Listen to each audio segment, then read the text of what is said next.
The smell of this fresh baked banana bread will have everybody run into your kitchen. Let's make it.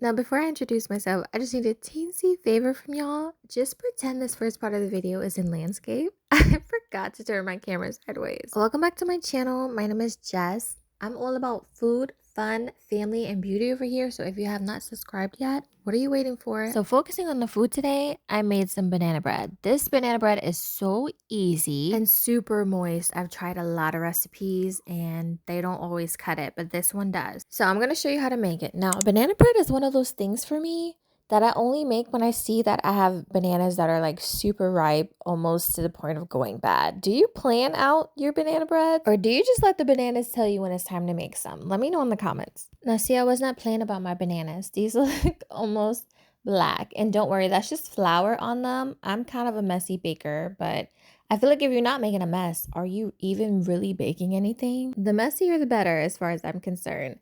Now, after I mix all of the wet ingredients in the brown sugar, you start adding your flour and your other dry ingredients and you mix it in a bowl. I love that this is like a one bowl recipe. It just adds to the ease and the quickness. Once all of that is incorporated, you just stir in some milk until the batter is completely uniform and smooth and ready to go. Now, we already prepared our loaf pan by spraying it down with some cooking spray and flouring it.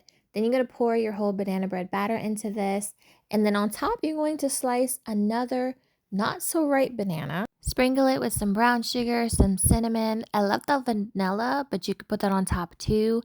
And then we sprinkled a little bit of nuts on top. Do you like walnuts in your bread or pecans? I don't know what people put. My kids like it enough to have a little bit of texture, but I don't like it all throughout my bread. So I'm just going to put a little bit on top. Once you're done, you pop it in the oven at 350 Fahrenheit for about 45 minutes to an hour.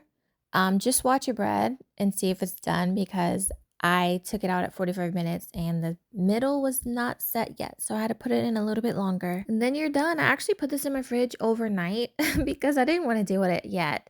And so now it's a cold loaf. I heated up a slice though, and it is so good. Like all the flavors are there. The banana, the cinnamon, the slight texture and crunch of the walnuts on top. This is such a good recipe. Everyone in my house just loves it. I do hope you found this video helpful, and if you decide to try it, please come back and let me know. I'll be posting new videos every week, so make sure you subscribe.